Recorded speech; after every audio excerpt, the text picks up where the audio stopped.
Tá.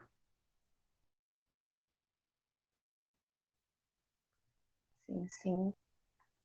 Beleza. Então vamos começar a aula de hoje. Já dei um tempinho da galera toda entrar.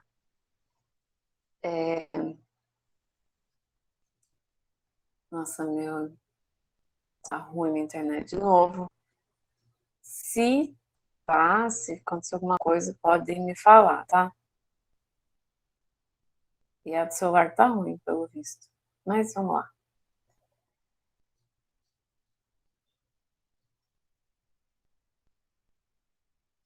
Aí eu preciso melhorar minha postura, porque ontem, depois da aula, meu trapézio aqui tava uma pedra de tão duro e de tão dolorido. Preciso relaxar mais.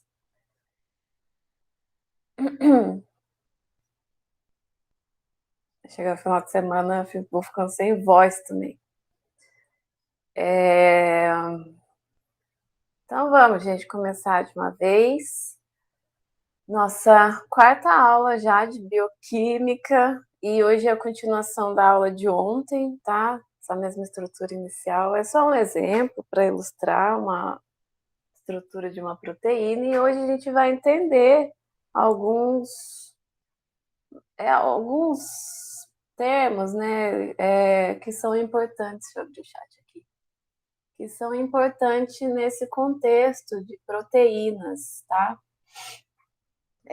Ontem a gente viu a estrutura monomérica que compõe as proteínas, que são os aminoácidos. Hoje a gente vai começar a construir, né, essas macromoléculas, a gente chama de biomacromoléculas, que são as proteínas. Em bioquímica, reforçando, a gente estuda dessas biomacromoléculas, as proteínas, os carboidratos, os lipídios. Tem outras biomoléculas que a gente também vai ver que não são macro, mas que também são importantes, que a gente vai estudar ao longo da disciplina. Hoje, então, continuando a aula de proteínas, reforçando da importância delas, porque a gente não vai parar de falar delas agora o resto das disciplinas, porque elas, eu gosto do termo, né, orquestram muitas atividades nos organismos vivos. Então, por isso que a gente começa através delas, de entender a estrutura. Parte de metabolismo de proteínas a gente vai ver mais para frente, tá? Então, o aminoácido, a gente viu ontem a estrutura dele, né? Que tem um carbono alfa ligado no grupo carboxila e ligado num grupo amino. Cadê? E os outros dois ligantes, um hidrogênio e uma cadeia chamada cadeia R, tá? Que é o que difere entre todos os aminoácidos, né? A gente, só relembrando de ontem, o repertório de aminoácidos disponíveis para os organismos vivos são apenas 20, tá? A gente viu ontem. E agora a gente vai começar a fazer ligar esses dois, os aminoácidos entre eles. E isso é feito através do que a gente chama de ligação peptídica, né? O peptídeo é um polímero de aminoácido, assim como a proteína, as enzimas, a gente vai falar um pouquinho delas hoje. Então, a ligação peptídica é o que liga dois ou mais aminoácidos, né? Fazendo aquela corrente que a gente viu algumas imagens ontem e vamos ver hoje, tá? Então, isso é perguntinha simples e que cai em prova, tá? Qual é a ligação que une os aminoácidos? É chamada de ligação peptídica. E aí, nessa ligação, o grupo carboxila de um aminoácido, vamos chamar aminoácido 1, ele perde uma hidroxila, enquanto o grupo amino de outro aminoácido, vamos chamar de 2, e aí essa hidroxila e esse hidrogênio do outro grupamento amino sai na forma de água, e aqui ocorre a ligação peptídica, então, que envolve o grupo carboxílico e o grupamento amino, tá? Aqui só fala que chama de alfa-carboxila e alfa-amino, porque lembrando que eles estão ligados no que a gente chama de carbono alfa, tá? É só por isso.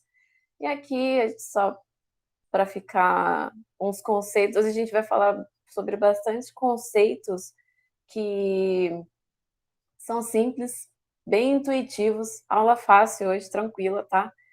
3 aminoácidos ligados, um tripeptídeo, 4 tetra, 5 penta, 6 hexa, 7 hepta, e conforme vai crescendo e se tornando um peptídeo ainda pequeno, se chama oligopeptídeo. Óligo é algo que é pequeno, curto, e quando vai aumentando esse número de aminoácidos, vira uma cadeia polipeptídica, tá? Então é um polipeptídeo, e depois, conforme vai crescendo mais, recebe o nome de proteína, tá? E aí as proteínas podem ter milhares de resíduos de aminoácidos. Hoje a gente vai ver alguns exemplos com tanto em animais, tá? Quais são as proteínas bem grandes que existem na casa de milhares de resíduos ligados um ao outro. Então, beleza, ligação peptídica, a gente viu aqui, tá sombreadinho aqui em rosinha, meio salmão. Ótimo. Para ilustrar aqui a ligação peptídica, que sai uma molécula de água e ela se forma entre o grupamento carboxílico de um aminoácido e o grupamento amino de outro aminoácido. Definição certinha do que é uma ligação peptídica, tá? E aí, conforme vai ligando, outros do lado vai sendo sempre envolvendo esses dois grupos, carboxila e amina.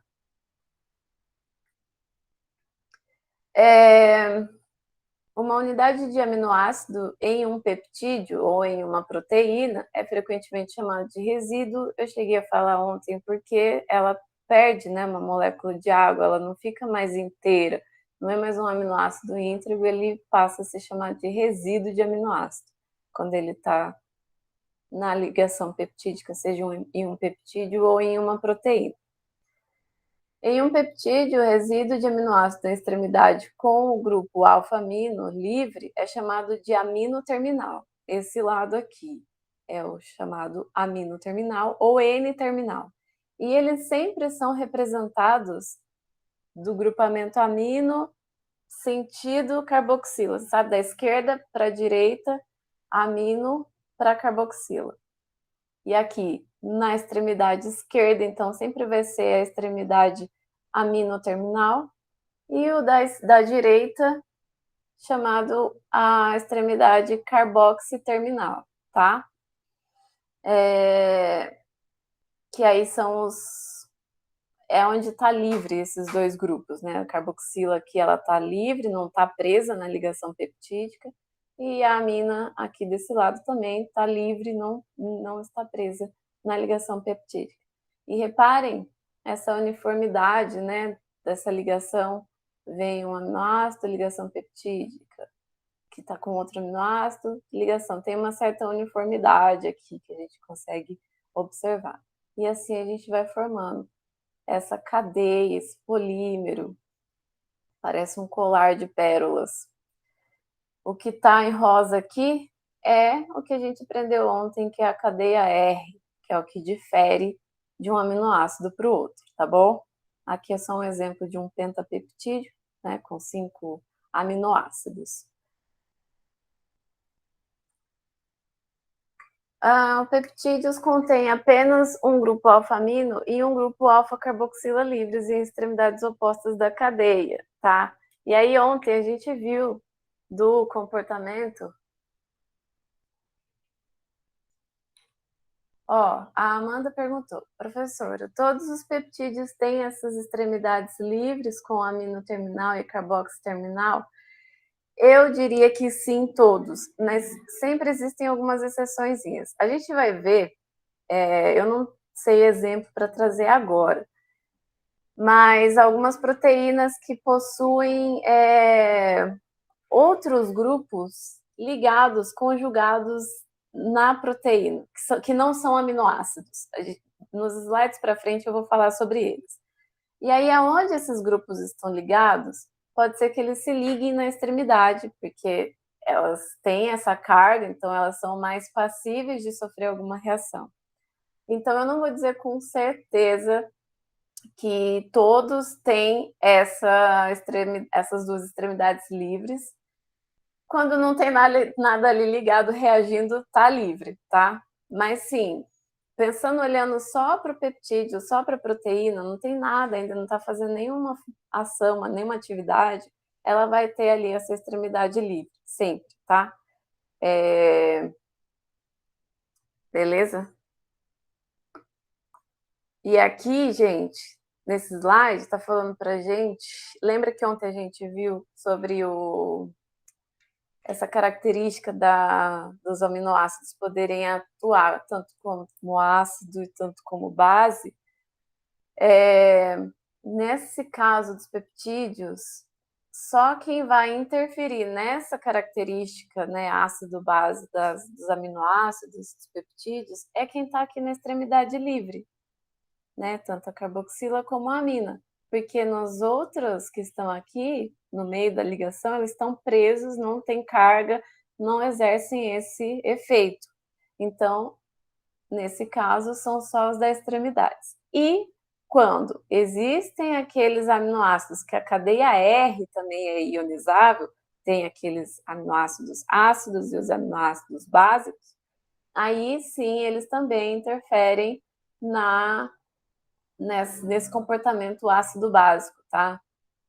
É o que está falando aqui. O comportamento ácido básico de um peptídeo pode ser previsto a partir de seus grupos alfa-amino e alfa-carboxila livres, combinado com a natureza e o número de seus grupos R's ionizáveis, tá? Então, isso no contexto de uma proteína, a gente falou bastante ontem do poder de tamponamento, né? De ser usado como um tampão.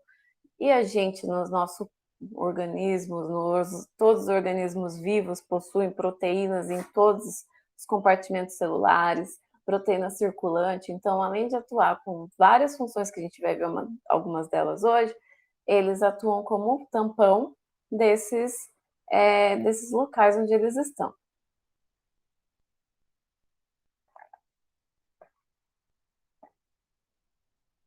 Então, a gente já falou que os peptídeos, as proteínas, eles podem ocorrer de pouquíssimas ligações de aminoácidos juntos até milhares,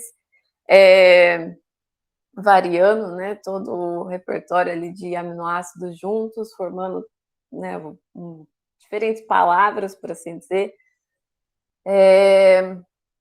Muitos peptídeos pequenos exercem seus efeitos em concentrações muito baixas. O que isso quis dizer? A gente tem alguns hormônios que têm pouquíssimos aminoácidos ligados, que são hormônios peptídicos, que são polímeros de aminoácidos, e que eles, em pequenas concentrações, eles vão lá no seu receptor e já conseguem desencadear uma cascata de reações. É isso que quis dizer.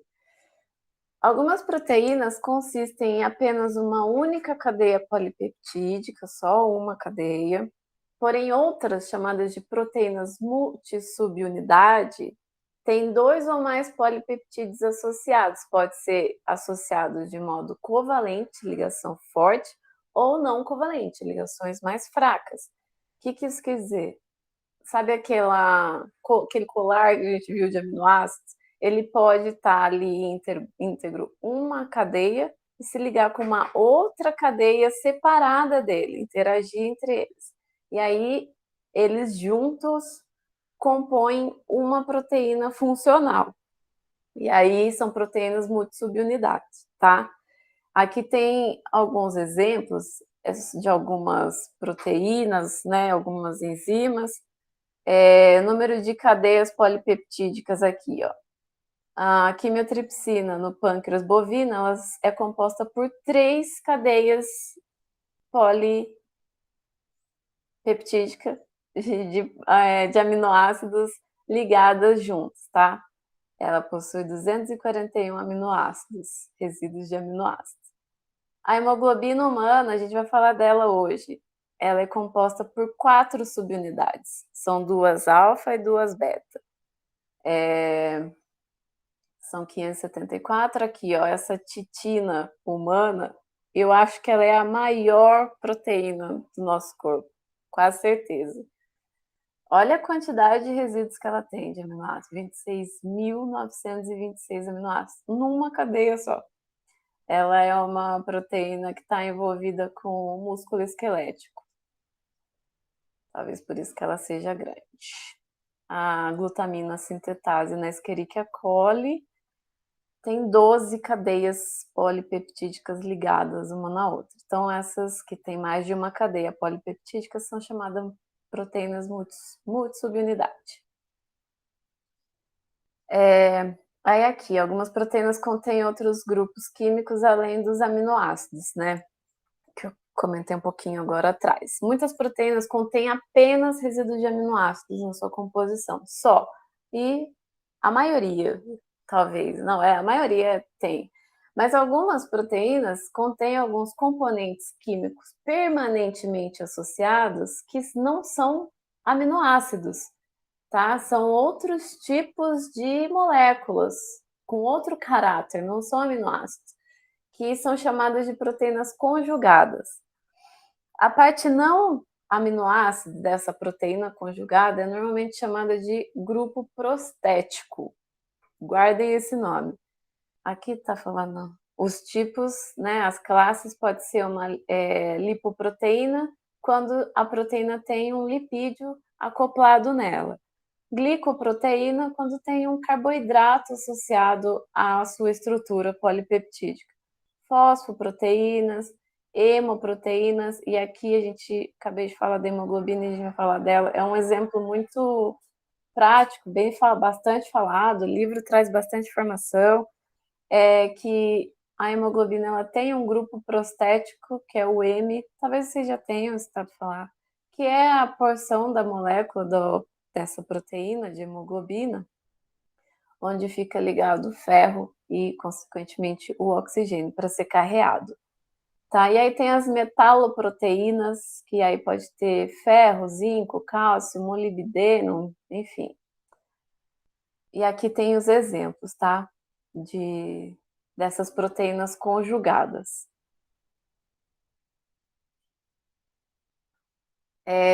Cada proteína tem uma função química e uma estrutura específica, tá? Sugerindo que cada uma delas tenha uma estrutura tridimensional única. E aí, essa estrutura tridimensional, a gente vai falar que é chamada, esse arranjo espacial é chamado de conformação. Cada proteína, ela precisa estar na sua conformação nativa, que a gente chama, que é quando ela está na conformação funcional, para ela funcionar. Se ela não tiver nessa sua conformação nativa, ela fica inativa, tá? E algumas coisas podem alterar essa conformação tridimensional da proteína. A conformação de uma proteína é estabilizada por interações fracas.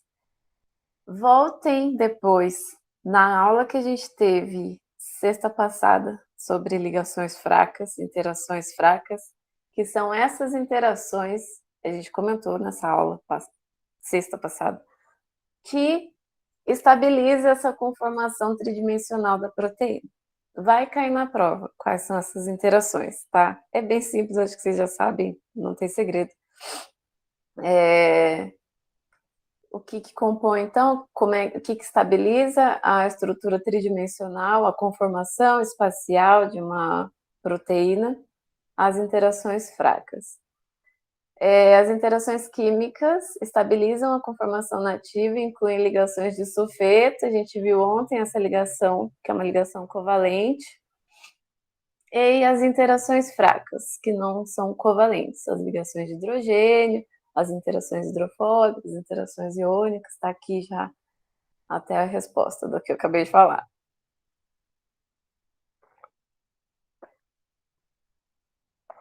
As interações fracas são especialmente importantes para o enovelamento das cadeias polipeptídicas em suas estruturas secundárias e terciárias. Agora a gente vai entender o que isso quer dizer, o que são essas estruturas secundárias, essas estruturas terciárias, tá? Aqui é só para a gente ver uma proteína, a quimiotripsina, que ela tem, né, esse aspecto, ela é tridimensional, 3D. Então, agora falando das estruturas, né, algumas classes que vai de primária até quaternária, a gente vai entender cada uma delas. Uma descrição de todas as ligações covalentes ligando os resíduos de aminoácidos de uma cadeia polipeptídica é a sua estrutura primária, que é um aminoácido do lado do outro. É o colar ainda aberto, ele está ali, como que eu posso dizer, linear, tá? É a estrutura primária, que está ali descrevendo cada aminoácido que está ali envolvido. A estrutura secundária se refere a arranjos particularmente estáveis de resíduos de aminoácido, dando origem a padrões estruturais recorrentes. E aí já começa esses aminoácidos se organizarem em alguns padrões, tá? Que aí tem tudo a ver com a forma como eles estão ali estruturados entre eles, através das interações que eles fazem entre eles, entre os aminoácidos de uma cadeia, que estabelece alguns padrões de estrutura. A estrutura terciária descreve todos os aspectos do enovelamento tridimensional de um polipeptídeo. E aí ela vai enovelando, ela vai ficando agora tridimensional, que a gente chama de estrutura terciária. E aí existem alguns casos que a gente viu naquela tabela que a proteína ela possui subunidades. E aí, quando ela tem duas ou mais subunidades polipeptídicas, o seu arranjo no espaço são chamados de estrutura quaternária. Vamos ver cada um deles com mais calma agora. Acho que vocês já entenderam, mas para frisar bem, e até para a gente ver também, na hora que a gente falar da secundária, a classificação certinha deles. Então, a estrutura primária é uma sequência linear, né? A função de uma proteína, ela depende da sua sequência de aminoácidos, tá? Às vezes, uma sequência de aminoácidos, quando ela está alterada, ela pode trazer muitos problemas, né? Pode trazer algumas doenças para o indivíduo. Então, estudar linearmente cada aminoácido presente em uma proteína é de grande importância, por isso que a estrutura primária, essa estrutura linear, ela é importante, tá? O conhecimento da sequência pode oferecer ideias sobre sua estrutura tridimensional e sua função, localização celular, evolução, enfim. Falou a estrutura primária, é a estrutura linear, lembra do colar aqui. Colar de pérolas, aminoácido um do lado do outro. Já a estrutura secundária, ela é dada pelo arranjo espacial de aminoácidos próximos entre si na sequência primária da proteína. Conforme o aminoácido ele está junto, lembra que eles interagem um com o outro por causa da cadeia R, dos seus grupamentos. Eles estabelecem algumas ligações fracas ou fortes, né, se for aquela ligação de sulfeto, e eles vão se organizando. Conforme eles vão se organizando, existem esses padrões de estrutura que a gente chama de estrutura secundária. Existem alguns tipos de estruturas secundárias que são particularmente estáveis e ocorrem extensamente em proteínas. As mais conhecidas são as hélices alfa, ou alguns livros invertem e falam alfa-hélice, tá certo dos dois jeitos, e as conformações beta. E outro tipo comum é a volta beta.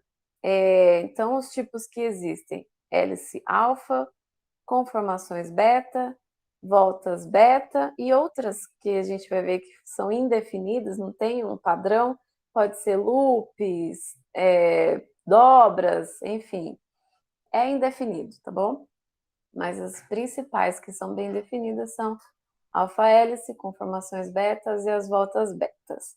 As conformações betas, a gente vai falar sobre elas agora, cada uma delas, porque caiu na prova alguma questão assim, a gente observa aqui, falou o termo alfa-hélice, hélice alfa, tá falando do quê, né? A pergunta ela vai estar bem construída, mas está na etapa do estudo das estruturas secundárias das proteínas, tá? Falou de alfa-hélice, conformação beta, que a gente vai ver, tá falando de estrutura secundária. O arranjo mais simples que as proteínas podem assumir é um arranjo helicoidal. Tá vendo que ele se enrola? Não é da época de vocês, mas talvez vocês já tenham visto aquele telefone antigo que tinha um fio. É igual aquele fio do telefone, tá? Que se enrola diante de um eixo. E outra coisa que lembra, né, um pouco essa alfa-hélice é o arranjo que está no nosso DNA. Lembra que ele está em dupla? Uma dupla fita? Só que a diferença é que ele está em dupla fita em hélice também, dupla hélice. Aqui a alfa-hélice é do polímero de aminoácido, é uma cadeia mesmo que está ali se organizando, estabilizando, principalmente através de ligações de hidrogênio. Acho que aqui fala a posição das ligações de hidrogênio que estão entre um hidrogênio ligado num grupamento amino e o oxigênio de um grupamento carboxílico, que faz essa estrutura ficar estabilizada, principalmente essas ligações, tá? E aí os grupos R, eles ficam para fora do eixo, tá em roxinho aqui, ó. Isso aqui ele tá, essa estrutura aqui na letra B, a gente tá vendo o tubo assim de frente.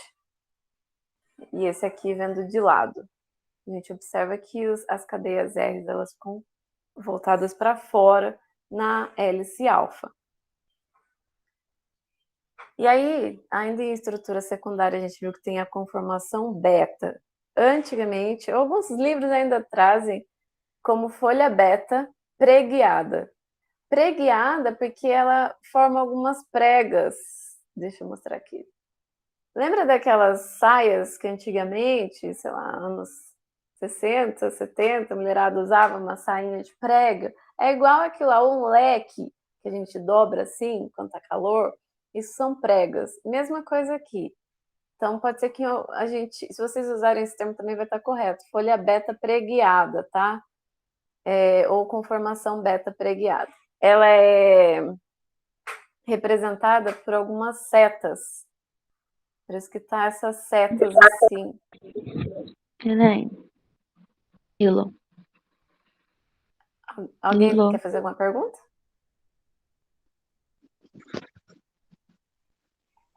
Alice, seu microfone tá ligado. Acho que ligou sem querer, né? Gente, perdão. Não foi nada, imagina.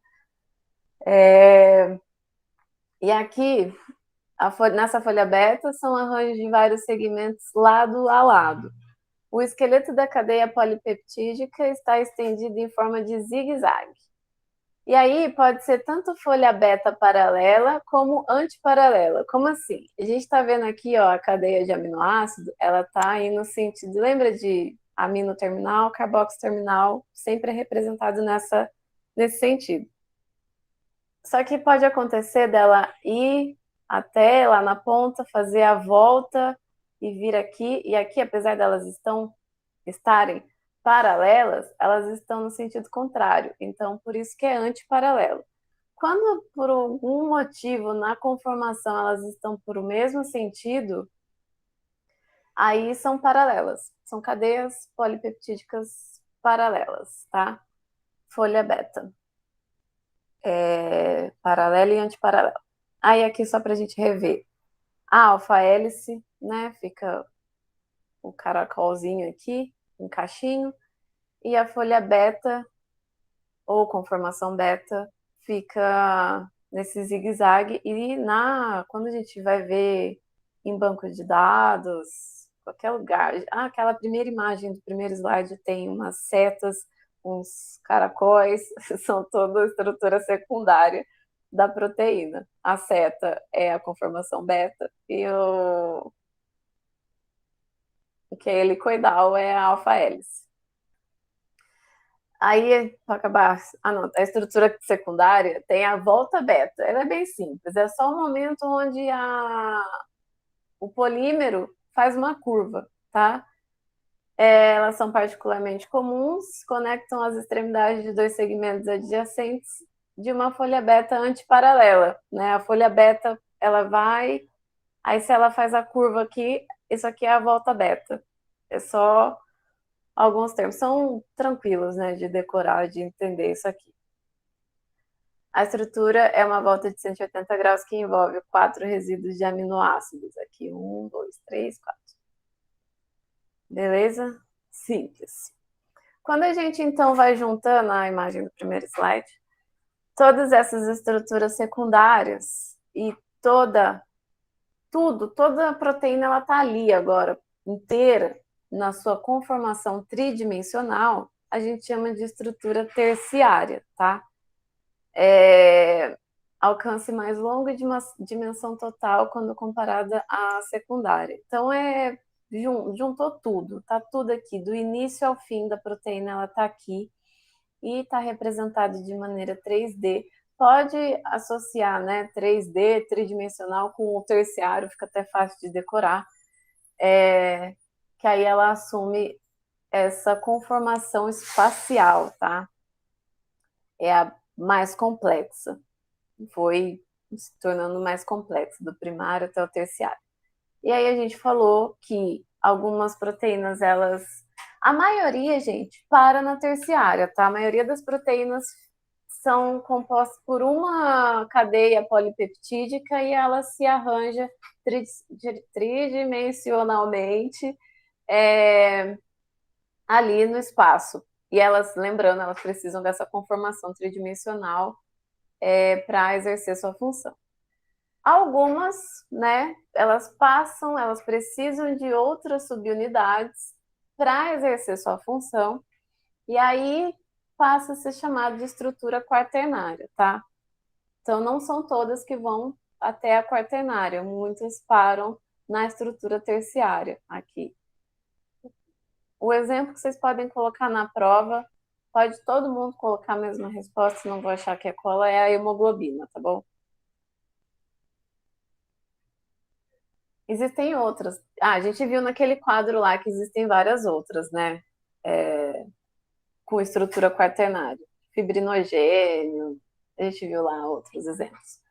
Mas a hemoglobina é o exemplo, tanto que a maioria dos livros trazem ela aqui, ó. E agora, se a gente bate o olho para uma imagem dessa aqui, a gente já vê uma proteína inteira, mas vê porções dela com folha beta, com alfa-hélice, loop ou dobras, né? Volta beta, tá? São só alguns termos importantes em bioquímica, falando em estrutura de proteínas. Isso aqui é um resuminho de tudo que a gente acabou de falar. E aí, conforme a gente vai aumentando, né, a complexidade da conformação da proteína, sua estrutura e tudo mais, é importante a gente saber que ainda existem duas classes de estruturas de proteínas, dois grandes grupos, em que elas podem ser classificadas, que são as proteínas fibrosas, com cadeias polipeptídicas arranjadas em longos filamentos ou folhas, e as proteínas globulares, com cadeias polipeptídicas mais dobradas, são mais esféricas, né, mais globular. Aqui um exemplo, a quimiotripsina, já vimos essa imagem em outros slides, ela é uma proteína globular. E aqui, ó, as proteínas fibrosas, pode associar com fibra mesmo, que elas são mais longitudinais, assim, né? Exemplo, queratina, colágeno, fibroína, são proteínas estruturais que garantem, então, força e elasticidade, sustentação, tá? São compostas principalmente por aminoácidos hidrofóbicos insolúveis em água, e principalmente são as ligações de sulfeto que estabilizam e dão mais resistência a essas cadeias, nas fibrosas. Aí aqui, esses exemplos que eu falei, o colágeno. O colágeno, ele tem muitos tipos, né? São mais de 30 tipos, pelo menos no ser humano. E ele está tão em alta hoje em dia, eu acho que pela minha formação, né? Já falei para vocês que eu me formei em farmácia, muita gente às vezes vem me perguntar, né? Tô querendo tomar um colágeno para pele, não sei o quê. E existem tantos tipos que eu precisei ir atrás para estudar qual que é o melhor para a pele, porque o colágeno ele está presente em todo o nosso organismo, todo. Ele está na nossa matriz extracelular. Então, ele garante a sustentação de todas as nossas células. Está nas nossas articulações, né?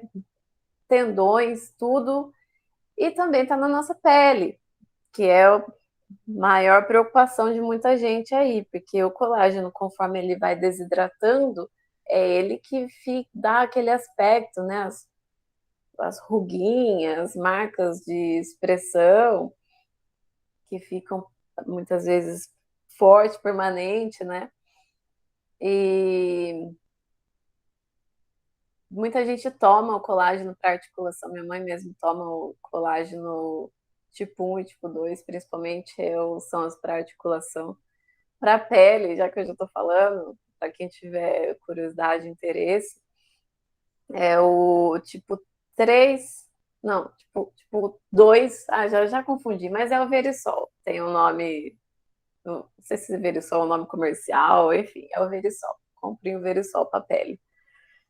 E aí aqui ele está presente em tecidos conectivos, tendões, cartilagem, enfim. Mas muito mais importante que isso, ele está presente na nossa matriz extracelular. Então, Vitória, agora eu fui falar, eu dei uma confundida, que é muito, né? Eu confundo. Isso que eu falei que eu fui atrás para perguntar. Mas eu acho que é o 1 e o 3, se eu não me engano. O 2 é para pele. Não lembro, mas Eu acho que o 2 é a articulação, prof. Aquele UC2, sabe? Aquela Ah, medicação que aí sim. toma para articulação, eu acho. Então, acho que é o contrário. Eu acho que para pele é 1 e 3 e a articulação é o 2. Porque a minha mãe toma esse UC2 mesmo, agora tudo fez sentido. Confunde, né? É muito. Ai, sobe muito colesterol, é um efeito colateral dele. Ai, mano, então, enfim, tem vários, né? E aí, na real, existem mais de 30. O que eu sei que o da pele é aquele Verisol, deve ser o 1 e o 3, então. Mas converse, se vocês tiverem interesse em comprar, conversem com um dermatologista ou na própria farmácia de manipulação, eles vão saber. Eu já trabalhei em farmácia de manipulação, já manipulei, mas, gente, não fica, né, na cabeça se você não pratica, não lembro mais. E aí, proteínas fibrosas, a gente tem a queratina, que está presente no cabelo, pelo, unha, chifre, casco e tem na nossa pele. Quando vocês aprenderem histologia, vocês vão ver, né, que é um tecido queratinizado. A fibroína da seda a fibroína é a proteína da seda produzida por insetos e aranhas. Aqui é uma teia sendo produzida, certo? Então tá, esses são os exemplos de proteínas fibrosas. E aí a proteína globular é quando junta tudo, fica mais aglomerado e fica mesmo mais globular, né? Esse exemplo aqui é a mioglobina, também é responsável por carregar oxigênio. Segmentos diferentes das cadeias polipeptídicas ou de múltiplas cadeias polipeptídicas se dobram um sobre o outro, gerando uma forma mais compacta do que observada nas fibrosas, né? É bem visível, né, essa diferença entre a fibrose e a globular. E aí, olha, o enovelamento das proteínas, eu gosto muito que o professor William ele associa, eu acho que alguns livros também associam a palavra enovelamento com aquele novelo de lã, que faz muito sentido. Imagina, o lã é a lã como aquela linha, que é a nossa cadeia de polímeros, né, de aminoácidos, ele vai se novelando, se organiza tão bem ali no novelo, que aí é a nossa proteína final. Esse é o enovelamento da proteína, né? Ele é gradual, alcança um estado estável, e nem todas as proteínas, elas se dobram espontaneamente. à medida que elas vão sendo sintetizadas dentro da célula. O enovelamento de muitas proteínas necessita do que a gente chama de chaperonas. A gente já vai falar sobre as chaperonas. Então, as cadeias polipeptídicas, né, os polímeros de aminoácidos, proteínas, elas são sintetizadas no ribossomo. A gente vai ter uma aula sobre isso também. Assim que ela sai do ribossomo, muitas vezes ela não está 100% pronta, na maioria das vezes ela ainda não está 100%, ela está ali no enovelamento intermediário. E aí ela precisa de algumas chaperonas, que são proteínas também, algumas enzimas, para enovelar ela para sua forma nativa, tá? Aqui é só um esqueminha mostrando, né, essa parte que a gente acabou de falar. Se por algum motivo ela dá uma desenovelada, as chaperonas podem de novo remodelar para ela voltar para sua forma nativa, ou então se ela perde a sua conformação e ela fica inutilizável, ela pode seguir para degradação, tá? E aí é isso que a gente está falando do enovelamento proteico. As chaperonas, gente, não vou entrar tão a fundo nesse sistema todo aqui, mas vejam que são complexos proteicos, tá? A proteína, ela sai enovelada intermediariamente, e aí ela passa por algumas reações que são pelas chaperonas, e anotem aí, associem que a chaperona, elas atuam como um controle de qualidade da proteína. Sabe, a gente está lá na linha de produção, sempre que a gente está trabalhando, produzindo alguma coisa em alguma indústria, passa depois por um controle de qualidade, para ver se está tudo bem. Essas chaperonas que vão ver se as proteínas estão bem enoveladas, ou se elas precisam melhorar, né? Muitas precisam, muitas passam pelas chaperonas. Aqui é só um exemplo de uma proteína que compõe esse complexo todo, HSP70, trabalhando aqui no enovelamento das proteínas, tá?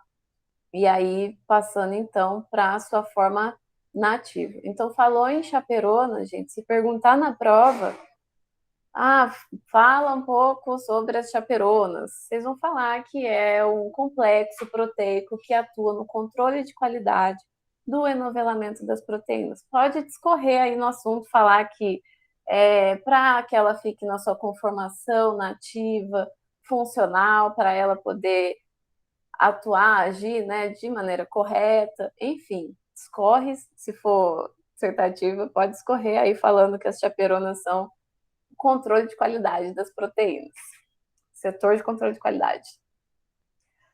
E é um complexo de proteínas. E aí, gente, só antes de encerrar a fala aqui das chaperonas, tá vendo que tem vários ATPs envolvidos aqui.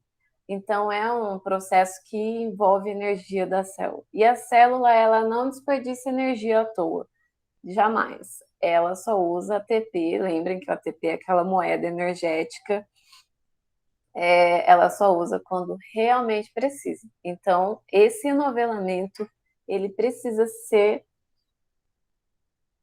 certinho, assim, perfeito, tá? E aí, o que acontece com as proteínas quando elas são mal enoveladas ou perde a sua conformação, ou vai ficando velhas, né, entre aspas, ou por algum motivo elas perdem, né, essa sua conformação e não conseguem voltar. Falei nos slides atrás que ela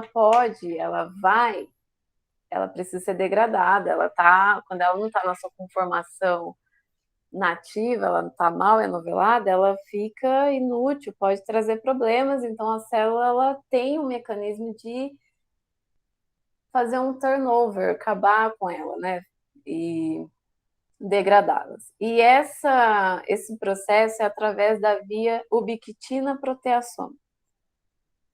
A proteína, se ela está com algum problema na sua conformação, está mal enovelada, enfim, a célula ela reconhece, existem algumas proteínas também que reconhecem essa proteína mal enovelada, tá? E que elas vão marcar essa proteína com ubiquitina, algumas moléculas aqui de ubiquitina, tá vendo? E isso também é uma ligação pós-traducional. A proteína ela veio, está traduzida, ela está inteira, ela sofre essa modificação pós-traducional. Mas quando se trata de ubiquitina, vai ligando várias ubiquitinas, é para esse complexo proteassoma reconhecer que ela é uma proteína que precisa ser descartada, ela precisa ser degradada. E aí esse complexo que proteassoma, ele vai degradar essa proteína em peptídeos menores ou em aminoácidos, tá? E isso sempre vai ser reutilizado pela célula, né? Aqui os aminoácidos, antígenos, enfim. Tá? Então, quando a proteína ela precisar ser descartada, ela vai passar por essa via ubiquitina proteassoma. Vão guardando tudo isso.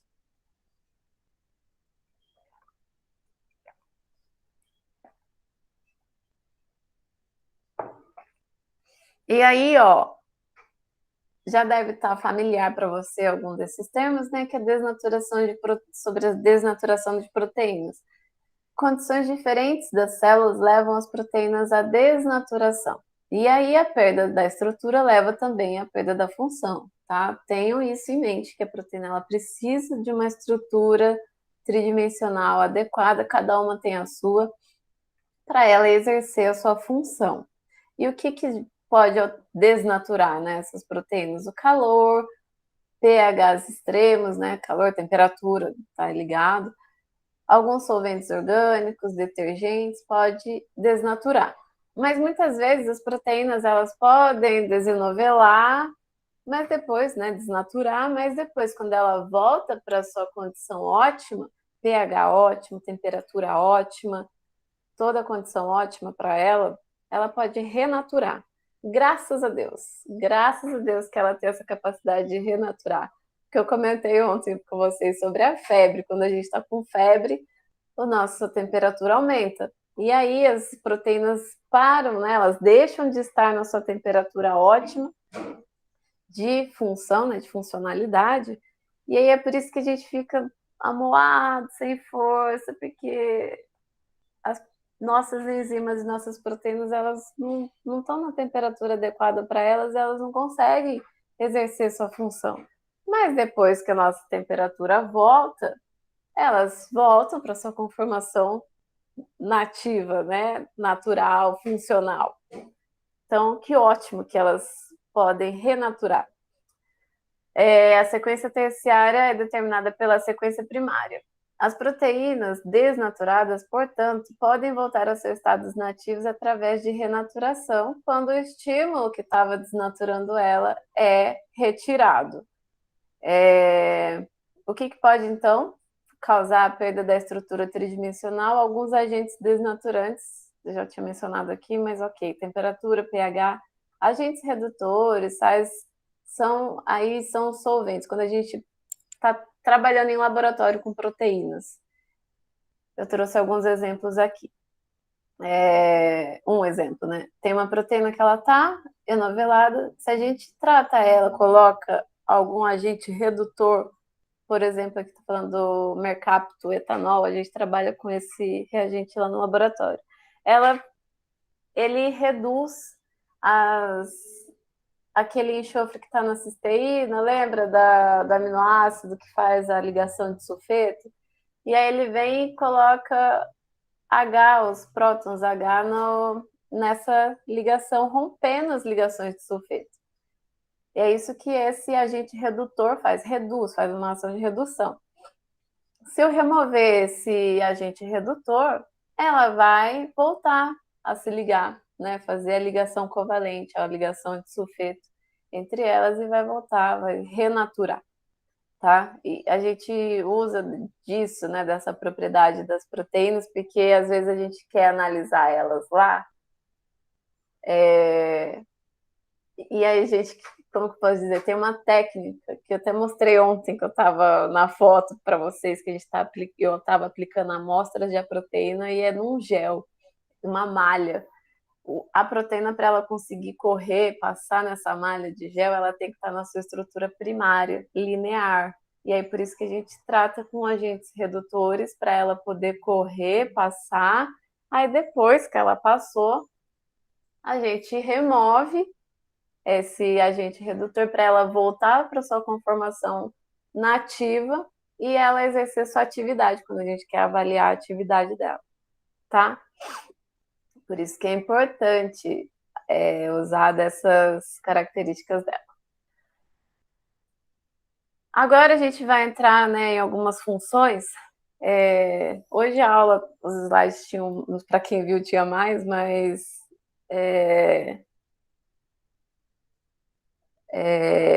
sim, deixa eu só concluir aqui. Mas ela está sendo rápida, tá sendo. Falei que hoje ia ser simples, né? Mas tranquilo. É bem intuitivo algumas coisas. A Gabriele perguntou: professora, todas as proteínas podem sofrer renaturação? Todas as proteínas podem. O que acontece é que muitas vezes a desnaturação é irreversível, quando é muito forte. Você destrói as ligações até peptídicas, tá? Aí ela não volta. Aí acontece, tá?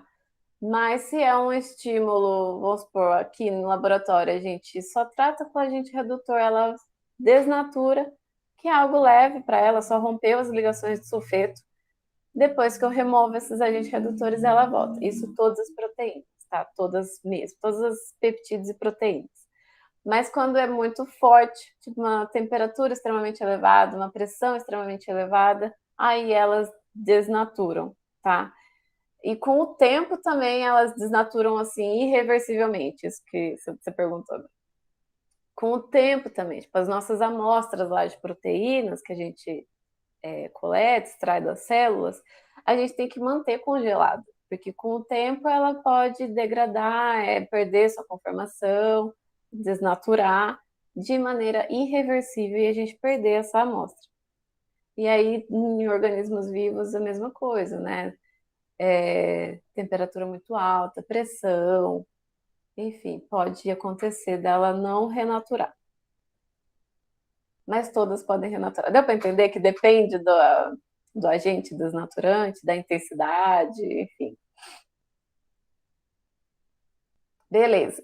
Vamos falar agora, imagina, das proteínas e suas funções. E antes vamos falar sobre alguns conceitos que eu posso usar aqui ao longo da disciplina, a gente vai usar esses conceitos, que uma molécula que interage de modo reversível com uma proteína é chamada de ligante. Uma molécula qualquer, um metabólito, um fármaco, um hormônio que vai lá e se liga, mas depois ela sai e a proteína volta a ser o que ela era. Essa molécula é só um ligante, tá? E esse ligante ele interage com uma região da proteína chamada de sítio de ligação. É o sítio específico desse ligante com essa proteína, é onde ocorre essa interação, tá? A adaptação estrutural que ocorre entre proteína e ligante é chamada de encaixe induzido. Semana passada eu falei para vocês que caiu já em desuso, está mais que ultrapassado aquele termo, né, chave fechadura. Não é mais, não se fala mais, a não ser que queira falar sobre especificidade, mas não caiu já, não se usa mais esse termo, chave fechadura, porque a imagem que a gente tem de uma chave de uma fechadura é algo muito ali duro, estático, e não é o que acontece.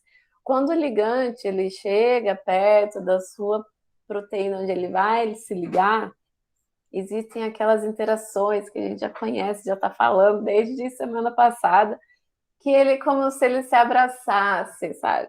Eles se ajeitam ali. A gente vai pôr uma luva na mão, a gente vai se ajeitando, é um encaixe induzido, tá bom? As enzimas representam um caso especial de função proteica. Alguém já deve ter perguntado para vocês, ou falado, né, aquele termo, toda enzima é uma proteína, mas nem toda proteína é uma enzima. Isso é verdade, porque as enzimas, elas se ligam em outras moléculas e transformam quimicamente, ou seja, elas catalisam reações. As enzimas, elas são as grandes catalisadores da natureza, tá? Transformadores da natureza. Quando a gente vê uma reação acontecendo Lembra lá da química que a gente aprende, né? Um substrato transformando num produto, e em cima da setinha tem ou temperatura, ou uma marquinha de delta, assim, catalisador. A enzima, ela atua como um catalisador, que transforma substrato em produto, tá? E aqui, as moléculas sobre as quais as enzimas exercem seus efeitos são chamadas de substrato da reação, em vez de ligante. Porque esse substrato, ele vai se transformar num produto, ele vai mudar, ele vai ser transformado, tá? E o sítio de ligação, né, do substrato na enzima é chamado de sítio catalítico ou sítio ativo. Esses são os termos corretos. Ocorre muita confusão? Sim, muito. A gente vê aí na ciência, muita gente. Eu mesmo passo um dia, eu confundi aqui, tá tudo bem, mas é para saber que existem essas diferenças, tá bom? Então, quando perguntarem para vocês qual a diferença da proteína e da enzima, a enzima catalisa uma reação, transforma o substrato num produto, tá joia? Diferente de um ligante com a proteína. Um ligante ele pode simplesmente se ligar numa proteína e desencadear outras reações, uma cascata de reações, mas não necessariamente esse ligante ele vai se transformar em outra coisa, tá? Enfim, deu para entender, né? Bem, a diferença entre proteína e enzima? Agora falando da função em si, vamos começar a falar de transporte. As proteínas, elas têm essa função de transporte. A gente comentou na aula passada que o oxigênio, na aula semana passada, que o oxigênio, o dióxido de carbono, eles são gases que não são solúveis em água. E o nosso sangue, nossas células são todas soluções aquosas. Por isso elas precisam de transportadores. Então as proteínas elas atuam, né? Nós evoluímos e produzimos essas proteínas para sermos capazes de respirar. E aí o ferro é incorporado em um grupo prostético. Lembra que a gente aprendeu o que é um grupo prostético, que na hemoglobina é chamado de M, né? Ligado à proteína. Essa conformação aqui, toda essa estrutura é só o grupo M, que está lá dentro da hemoglobina, tá? Lembrando que a hemoglobina ela tem 4 subunidades, né? Então estabelece uma estrutura quaternária, 2 subunidades alfa, 2 subunidades beta. O oxigênio, ele não tem uma ligação específica direto com o grupamento M. Quem estabelece essa ligação é o ferro. E, ao mesmo tempo, o ferro ele não tem uma ligação específica com os aminoácidos da cadeia polipeptídica, por isso que ele precisa do grupamento prostético M, tá? Então, é um aí ajudando o outro. Então, quando a gente respira, vem as nossas hemoglobinas que estão nos eritrócitos vão levar o oxigênio para todo o organismo e tirar para todas as células e remover depois o CO2, né? CO2 produto de reação de muitas do nosso metabolismo. Certo? Eu falei que a gente ia falar bastante dele. Deixa eu ver se eu não estou esquecendo de falar nada da hemoglobina. Acho que é isso, se eu lembrar depois eu falo. E ainda, como as proteínas como transportadoras, não só, né, no organismo inteiro, lá na membrana das nossas células, elas podem atuar como transportadores. Essa imagem aqui de cima eu peguei lá do Nobel Prize, a página. Prêmio Nobel, nossa senhora. Que semana passada ele foi o Dia Mundial da Diabetes, e isso aqui está representando, né? Quando vem uma insulina, se liga no seu receptor, ela dispara algumas reações para que abra o canal né, o transportador de glicose.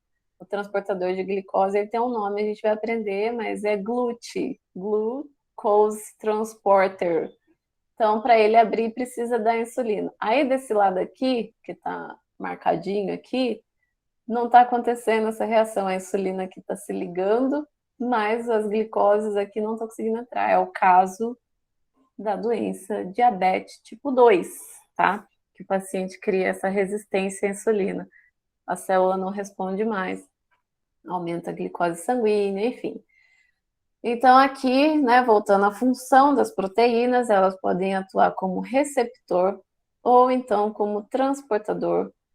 E aí existem vários tipos de transportador, a gente aprende transporte passivo, enfim, não precisa lembrar disso, que a gente aprende em biologia e tal. E também, ao mesmo tempo, existem vários tipos de receptores, todas as conformações, estruturas das mais variadas, tá? Presente nas membranas das nossas células. Vão anotando todas essas funções das proteínas. E aí, acabamos de falar quem são as proteínas que exercem catálise, catalisam uma reação? As enzimas, né? Enzima com seu substrato transformando em um produto, certo? Essa imagem aqui é uma representação, tá representando a hexoquinase. A hexoquinase, ela é responsável por fosforilar a glicose. Ela vem e fosforila a glicose. Reparem aqui que eu falei para vocês do encaixe induzido, ela está mais aberta aqui. Quando entra, né, a glicose, ela faz essa ligação com a glicose, ela meio que abraça. Isso é o encaixe induzido, né? Tem várias ligações envolvidas nesse processo. Eu não coloquei em nenhum slide, então anota aí, que isso é importante, vai cair na prova. Aqui eu falei da hexoquinase. Uma quinase é uma enzima que fosforila o seu substrato, tá? Quinases fosforilam. São transferases, transferem o grupamento fosfato do ATP para a molécula, fazendo então a sua forma fosforilada. Esse exemplo aqui, tá? É um exemplo que a gente vai ver na aula de carboidratos. A glicose, ela então passa a ser glicose 6-fosfato através de uma quinase, nesse caso, a hexoquinase. Existem outros milhares de quinases no nosso organismo, tá?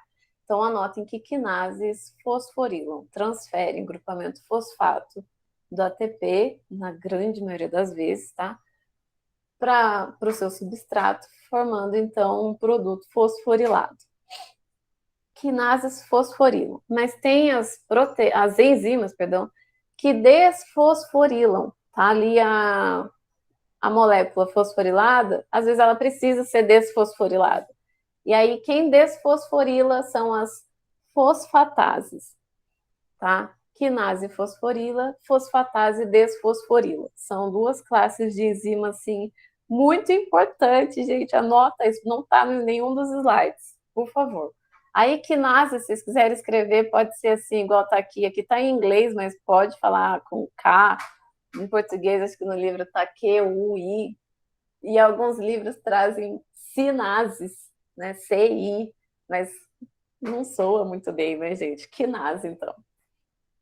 Quinases fosforil. Gente, eu tô frisando bem isso, porque o William fala muito, o professor William fala muito dessas quinases, das fosfatases e tal, porque elas são, nossa, extremamente importantes, né? Ele fala tanto que eu não sei se os alunos, né, os seus veteranos comentaram com vocês, mas enfim, eu fiquei sabendo disso em carona, indo para minha cidade. Peguei carona com alunos, né? E aí a gente conversando, o William recebeu o apelido de quinase. O apelido do professor William é quinase, de tanto que ele fala dessas enzimas. Então ela é muito importante, tá? Anota, escreve, que não está em nenhum slide. E vai cair na prova. Certo? E aí, continuando, né, nas funções das proteínas, elas também atuam no nosso sistema imune, né? Os nossos anticorpos, eles são estruturas polipeptídicas. Olha como são bem complexos, né? Nesse caso, tem subunidades, então se estabelece uma estrutura quaternária. E esse anticorpo ou imunoglobulina, aqueles IG, lembra IgG, IgM, vocês vão aprender tudo isso em imunologia.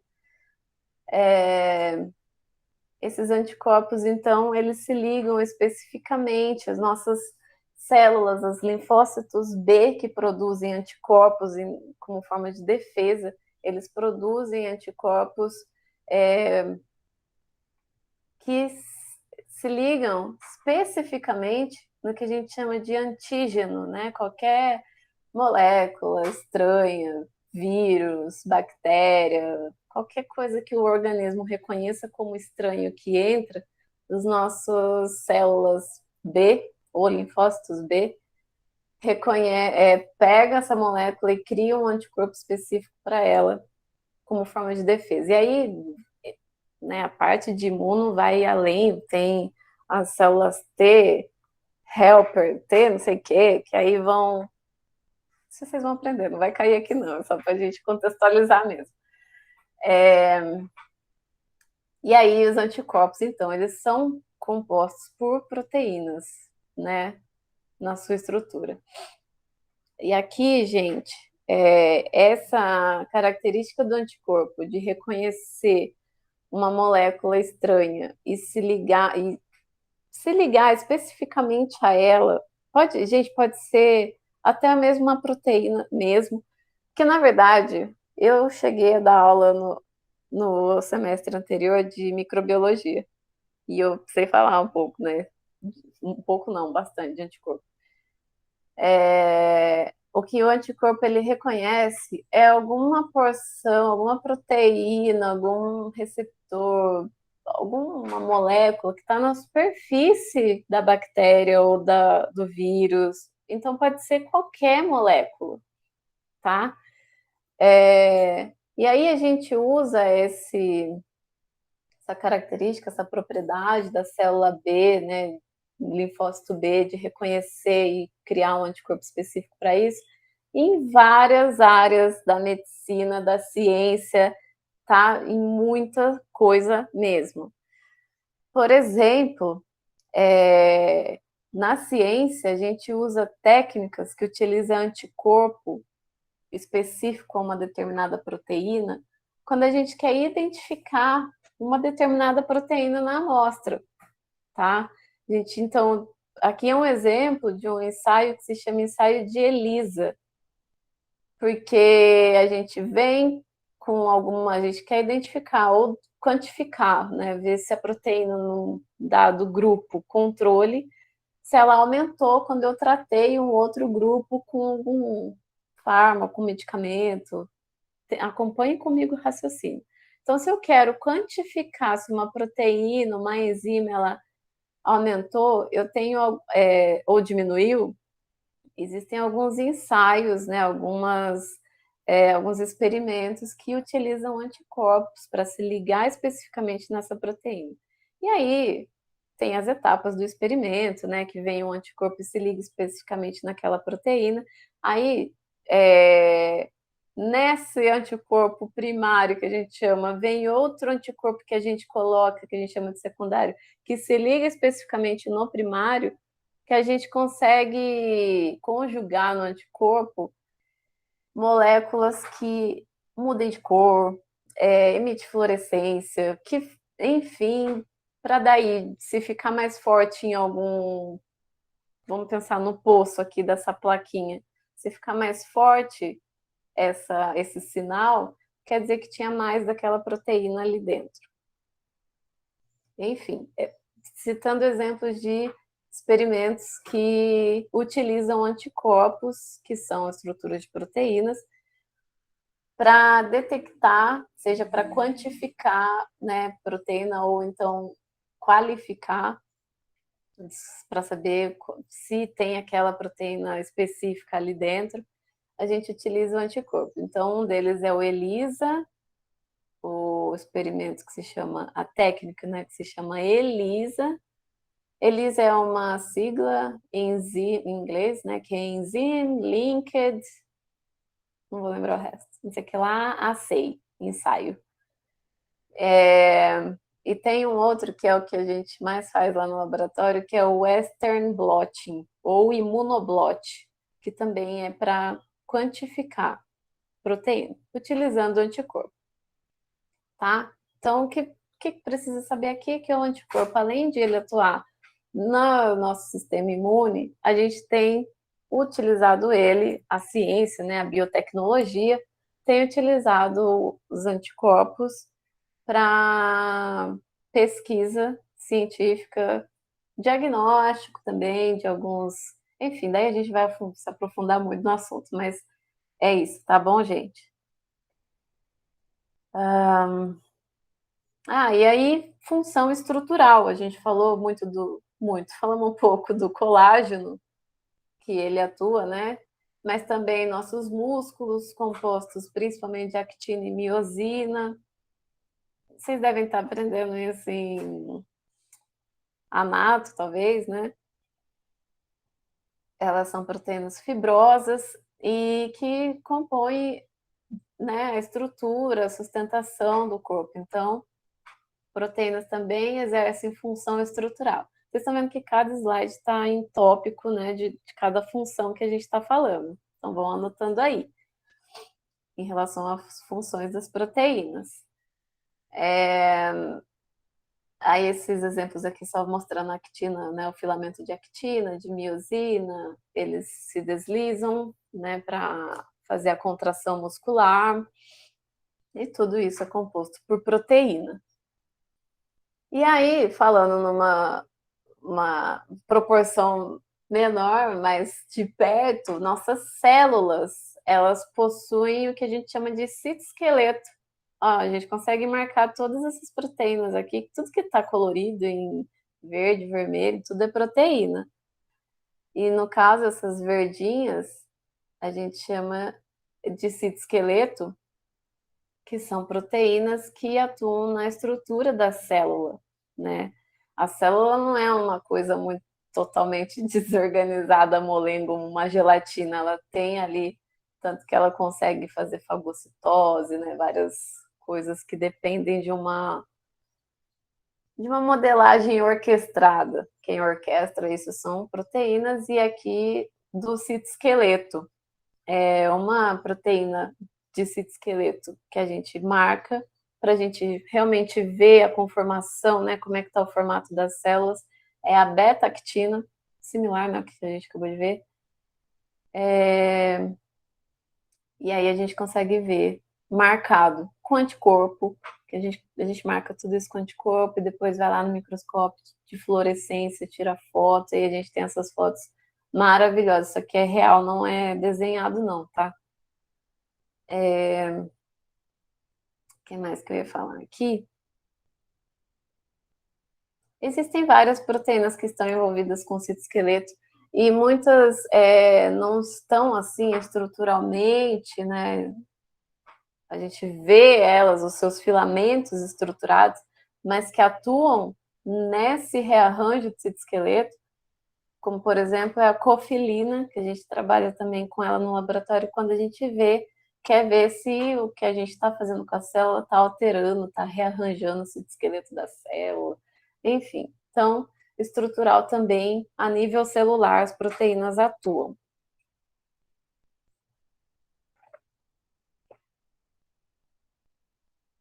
Na membrana plasmática da célula, ela não está só como receptor ou como as proteínas, tá? Não estão só como receptor ou como transportador, elas também atuam ali na manutenção da sua estrutura, tá? Como a gente acabou de ver uma imagem aqui, né? Várias proteínas regulando o formato da célula, não seria diferente, né? Isso aqui no citosol, não seria diferente na membrana, né? Proteínas ali orquestrando, né? Organizando, ajudando na manutenção da membrana celular. Então, tá? Mais uma função estrutural da proteína. Aí aqui tem alguns exemplos do que a gente viu de proteína conjugada. A glicoproteína é uma proteína que tem sacarídeos, né? Não necessariamente a glicose, alguns açúcares ligados a ela. Não tem nenhum glicolipídio aqui, não estou enxergando. Enfim. Aqui, ó, os filamentos de citoesqueleto que a gente viu naquela imagem anterior estão aqui representados nessa imagem também. Aqui dentro do citoplasma, né? Aqui embaixo. Tem proteínas que são integrais da membrana, então que estão tanto fora até dentro, enquanto tem proteínas periféricas, que está só numa porção da membrana. Várias funções. E aí, nas transmissões de impulsos nervosos, né, nos nossos neurônios, as células de neurônios, né, na comunicação nervosa, ela também possui seus receptores, canais iônicos, tem várias coisas. E aí, são proteínas que estão lá recebendo esses estímulos nos nossos neurônios. Essa aqui é a representação da fenda sináptica. Vocês vão aprender melhor, acho que em fisiologia, que é o local de transmissão de sinal entre os nossos neurônios. Tá, onde passam os nossos neurotransmissores, serotonina, enfim, tem vários. Sinalização celular. As proteínas, gente, agora, nossa, olha só essas imagens. Que bagunça. Muita proteína, né? Isso aqui é uma célula, né? Uma representação de uma célula com a sua sinalização intracelular. Cada bolinha aqui representando uma única proteína, transmitindo um sinal. Cada seta é um sinal que ela transfere uma para outra.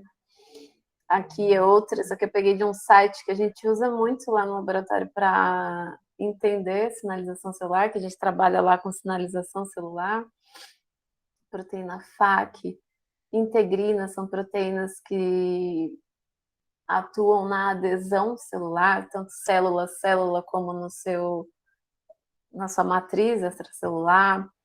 E aí isso que se trata de sinalização celular, por uma proteína que ativa a outra, que manda o sinal para outra. Aqui não está a parte do núcleo, eu acabei cortando, mas pode entrar no núcleo, ativar a transcrição de algum gene, né? Então são proteínas que atuam como fatores de transcrição, como várias coisas. E eu repeti essa imagem aqui porque que eu coloquei o exemplo da insulina abrindo o canal de glicose, porque não deixa de ser uma sinalização também, né?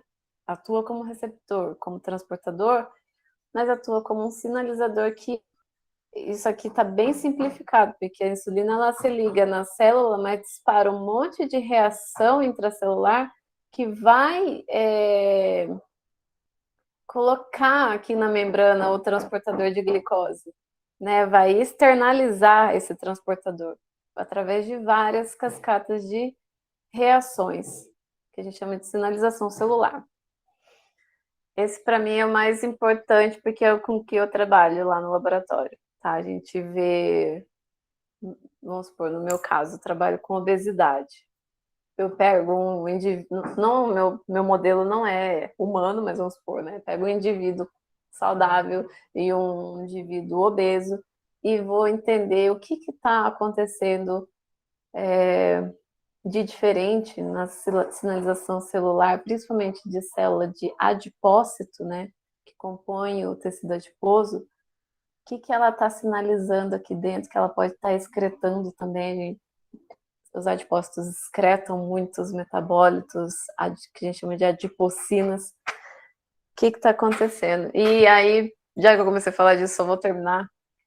O meu caso é mais específico com a biologia óssea, ver o efeito da obesidade na biologia óssea.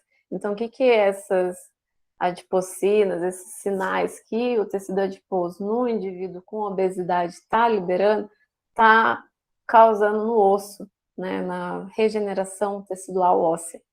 Esse é o que eu trabalho no meu doutorado, no meu projeto, tá? E é através da sinalização celular. Outra chique demais, o João Vinícius falou. É bem mais a fundo, mas se eu ficar aqui falando, já sair daqui 1 da tarde. Mas qualquer dia vão lá no Lab me conhecer e eu mostro para vocês as células que eu trabalho, enfim. Voltando aqui para as funções, né, das proteínas, elas também atuam na compactação do nosso DNA. O nosso DNA está organizado, enroladinho, bem compactadinho nos nossos cromossomos. Essa imagem é até familiar, né? Os nossos cromossomos. Conforme esse cromossomo ele vai abrindo, e aí isso acontece quando a célula vai fazer a expressão gênica, o DNA ele precisa estar acessível para que ele seja expresso, né, em um RNA, então ele vai se abrindo, e quem vai abrindo, quem controla isso são algumas proteínas que a gente chama de histonas. Histonas, tá? Escreve aí, eu não escrevi, tá aqui em inglês. Histonas. Esses octâmeros de histonas aqui, ó, juntinhos, essas subunidades de histonas, enrolam o nosso DNA e conforme ele vai enrolando, ele pode estar mais compactado ou menos compactado. Professora, histonas e chaperonas têm funções parecidas ou eu entendi errado? Não são parecidas. Porque as chaperonas, elas atuam no controle de qualidade de todas as proteínas. Todas as proteínas que acabou de ser sintetizado, ela vai estar um fio, um colar de pérola. Aí ela está ela começa a se enovelar intermediariamente, né, as proteínas, quando elas acabam de ser sintetizadas. Estamos falando das chaperonas aqui, tá? Então, uma proteína ela acabou de ser sintetizada, ela ainda não está na sua conformação nativa, que é a conformação tridimensional que ela precisa estar para exercer a sua função. As chaperonas, elas atuam nesse controle de qualidade desse enovelamento das proteínas. Todas as proteínas, tipo, uma grande maioria passa pelo sistema de chaperonas, porque elas não saem 100% prontas. Então, elas vão passar por aquele complexo de chaperonas que vai terminar de novelar certinho a nossa proteína para ela estar na sua conformação final ativa, perfeito estado, tá ali 100% enovelada, tá? Enquanto que as histonas aqui, que tá aqui os slides, ela atua no cromossomo, no nosso DNA, na conformação do DNA, tá? Não é em outras proteínas. Então, essas histonas, elas ajudam a manter essa conformação aqui, a estrutura dos nossos cromossomos. Isso aqui, todas essas bolinhas aqui estão representando as histonas, tá? As histonas não atuam no controle de qualidade de outras proteínas. Associa as chaperonas com controle de qualidade proteico. Os nomes confundem mesmo, né? Mas escreve aí para ficar certinho e não confundir, tá? Eu não sei o que dá para associar. Às vezes a gente sempre, cria música, associa estona com alguma coisa, né? Para decorar, mas eu não consigo pensar em algo.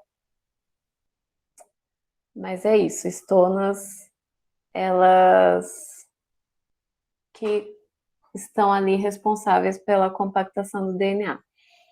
Tem um termo que está bastante em alta, que é a epigenética. Vocês já ouviram falar de epigenética? A modulação de estonas, né, a compactação do DNA através do controle feito pelas estonas, ela tem sido também utilizada clinicamente, em laboratório, na ciência, para estudar a epigenética, porque muitas vezes a gente possui um gene que predispõe a gente para alguma doença, mas a gente não quer que ele seja expresso, para ele não virar essa doença, né? Para ele ficar lá quietinho, silenciado. E aí, quem que permite que esse gene seja acessado ou não para ele ser expresso é a compactação do DNA que é feita através dessas estonas, tá? Eu só quis trazer esse termo porque ele está bem alto, então se um dia vocês ouvirem falar sobre epigenética, gente, definindo assim bem simplificadamente, é uma área de estudo bem ampla e bem profunda. Nossa, tem alguém fazendo um batuque aqui, martelando algo. Epigenética, então, é a área da genética que explica por que alguns indivíduos, vamos supor, que é o efeito do ambiente na expressão dos genes. Quando a gente começa a meditar todos os dias, a gente diminui a expressão de genes pró-inflamatórios, a gente aumenta a imunidade, várias coisas. O que explica isso? Parte é a epigenética, porque a gente está controlando a expressão de alguns genes, né? Silenciando alguns genes que estão presentes, que a gente não quer que eles sejam expressos. Mas ele não deixa de existir, ele continua lá no nosso DNA. Tá? Enfim, é porque eu acho muito interessante. Eu dei uma aula sobre isso esses tempos para os estagiários lá do laboratório, que foi a introdução à epigenética. Ela está gravada, e eu acho que eu vou pôr ela no YouTube para ficar salvo, né? E aí depois eu mando para vocês, se vocês quiserem assistir. Ela acho que dura 40 minutinhos, enfim. Aí eu boto lá e vocês assistem, daí eu falo em uma parte sobre as estonas. Porque eu vou subir lá para o YouTube, aí eu mando para vocês o link. Porque tá muito em alta. E como tem crescido na parte clínica, vocês vão atuar na clínica, vocês podem de ouvir esses termos, é bom estar familiarizados, tá bom? Voltando aqui. Já estou encaminhando para o fim da aula, tá bom, gente? E aí, eu trouxe esse exemplo de que às vezes uma única troca de um aminoácido lá, lembra, conformação linear, depois vai ficando na secundária e se organizando na terciária. Um único aminoácido, dentre vários que tem numa cadeia polipeptídica, se ele for alterado, ele pode trazer problemas sérios, algumas doenças. E um exemplo que eu trouxe para vocês, o professor William também fala na aula deles, eu trouxe o link do professor também, se vocês quiserem assistir a aula dele, que é a síndrome de Apert, que é caracterizada por uma formação específica do crânio, terço médio da face, mãos e pés, além de diversas alterações funcionais que variam muito de indivíduo para outro. E muito mais do que isso, né? Isso afeta, imagina para essa criança no ambiente social, por causa de uma única troca.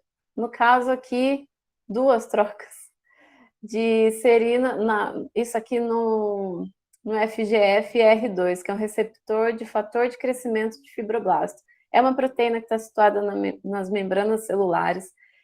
E, então, ela é um fator de crescimento, mas atua em várias vias de sinalização. Quando eu falei de sinalização celular, eu esqueci de comentar que existem várias vias de sinalização.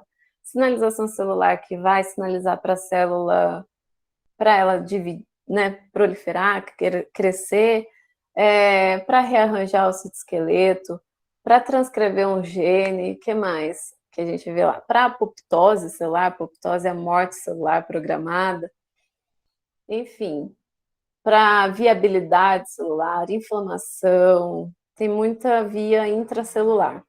E o FGFR2, ele está ali no receptor, é um receptor na membrana da célula, que ele atua recebendo sinais, né, principalmente do FGF, que é um ligante do receptor de FGF, e que desencadeia várias atividades, né, no organismo, na célula, enfim.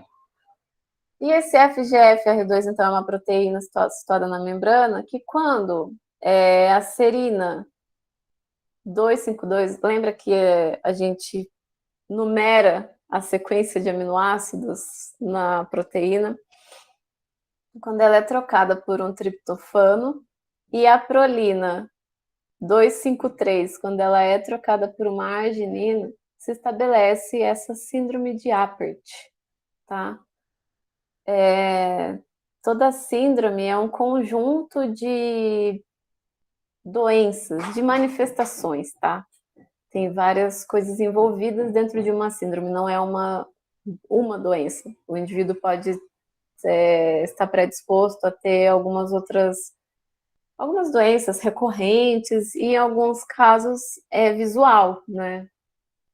Como a síndrome de Apert. Então, isso aqui, gente, é só para a gente entender a importância da sequência dos aminoácidos em uma proteína, tá? Uma única troca, às vezes, pode ser, assim, pode ter um efeito muito grande. Outra doença, e aí é por um único aminoácido mesmo, é aquela anemia falciforme, que os nossos eritrócitos, né, das células de sangue, ficam naquele formato de foice, por isso o nome falciforme. É uma doença humana hereditária, demonstra de forma impressionante a importância da sequência de aminoácidos na determinação das estruturas secundária, terciária e quaternária das proteínas globulares e, portanto, as suas funções biológicas. No caso, né, essa aqui, a hemoglobina, ela estabelece uma estrutura quaternária e uma única troca de um único aminoácido, o glutamato, ou ácido glutâmico, para uma valina, já causa esse efeito aqui.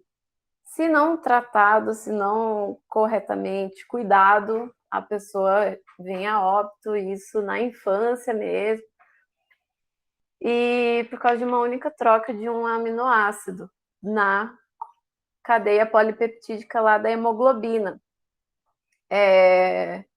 Eu fui entender, né, o que acontece quimicamente, não sei se vou lembrar exatamente, mas assim, o glutamato, se vocês lembrarem da aula de ontem, não precisa decorar isso, tá? Mas só para saber, ele é um aminoácido ácido, ele tem um grupo ionizável na cadeia R.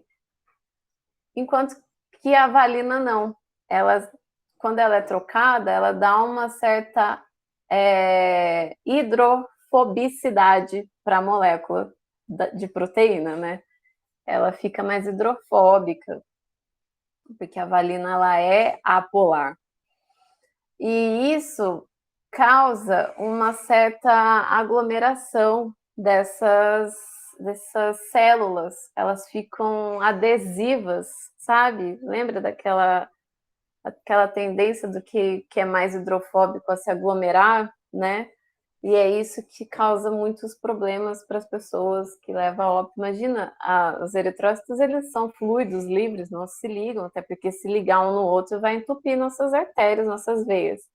Enquanto que essa, na forma de foice, por causa dessa única mudança aqui, desse único resíduo de aminoácido, ele tende a se aglomerar mais e formar grumos, e isso é seríssimo, muito perigoso, tá?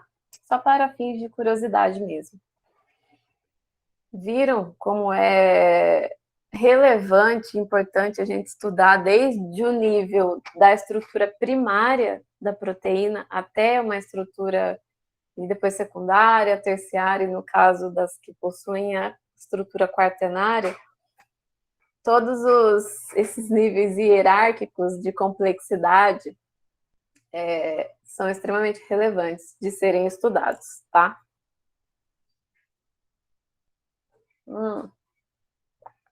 Esqueci achei que a aula tivesse acabado naquele slide, esqueci. Que aqui a gente ainda usa as proteínas como alvos terapêuticos, isso eu já estava falando desde semana passada para vocês, que muitos medicamentos, muitos fármacos, sua ação, né, é em algum receptor de membrana. Vocês vão ter farmacologia, se já não estão tendo. Não estão tendo. Vocês vão ter farmacologia, vocês vão ver alguns mecanismos de ação, vocês vão ver que a maioria, para não dizer todas, os medicamentos, fármacos, eles atuam em proteínas, seja um receptor, um transportador, uma proteína circulante, Enfim, aqui é o exemplo que o professor William trouxe na aula dele, e eu peguei.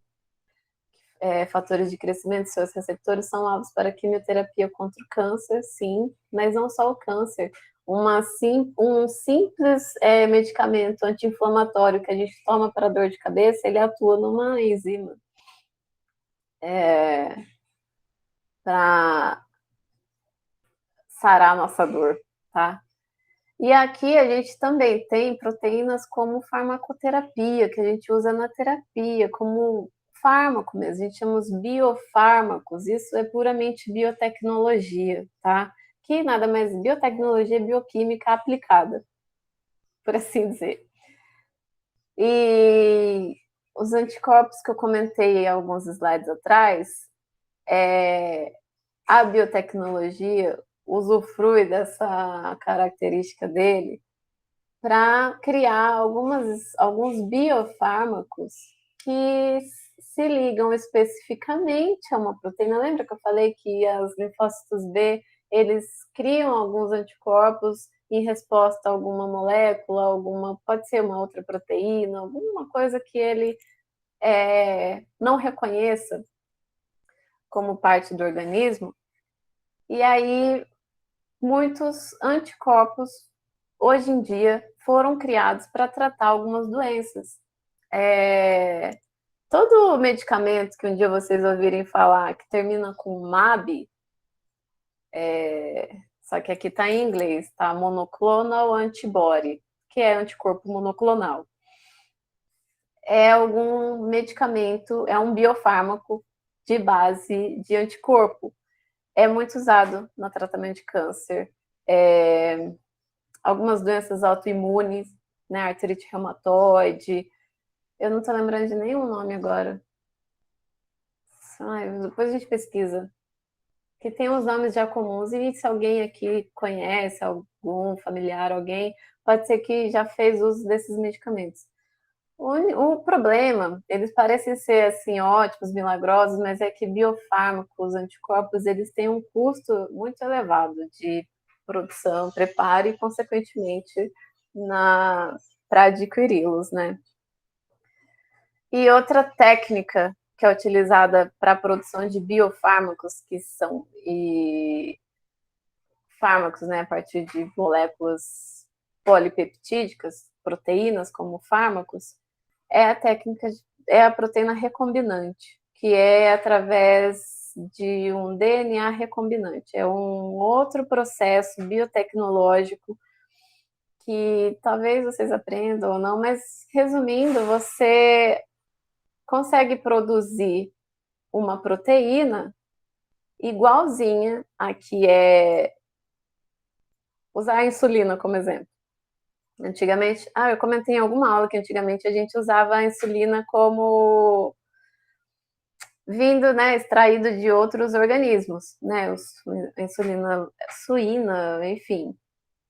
Só que muitas vezes isso dava problema, nosso corpo pode reagir a essas moléculas exógenas que vêm de outras espécies. Então, esse DNA recombinante veio assim como uma solução que você utiliza uma célula bacteriana, insere na célula o gene que expressa que traduz aquela proteína, e essa bactéria ela vai então traduzir essa proteína e que vai ser idêntico, porque você vai colocar a sequência idêntica do gene que a gente tem no nosso corpo. Ficou meio confuso, mas deu para entender mais ou menos que a gente usa uma bactéria para produzir proteína para a gente. Através do plasmídio, enfim, tem várias coisas. E isso é o DNA recombinante. É claro que proteínas muito grandes, as quaternárias da vida aí, não consegue, não dá, é muito difícil fazer, né, DNA recombinante. Mas a insulina, outros hormônios, o hormônio do crescimento também é feito através de DNA recombinante, e por aí vai.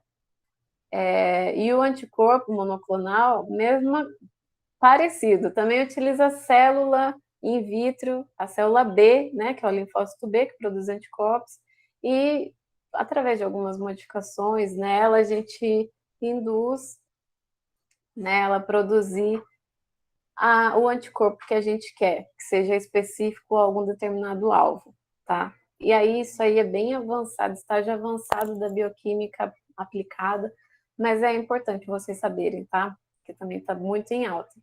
Eu gosto muito de falar essas coisas, porque eu acho muito chato quando a gente está em algum lugar, sei lá, conversando com os amigos no bar.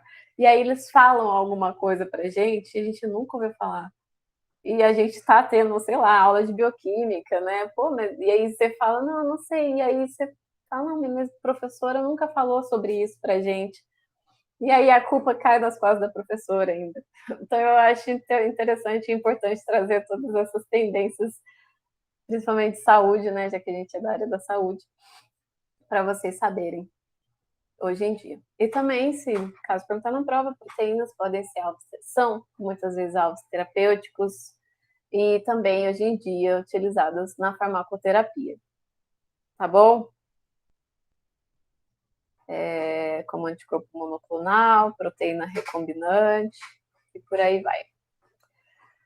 Essa aula, então, foi um enxugado do capítulo 3, 4 e 5 do Leninger.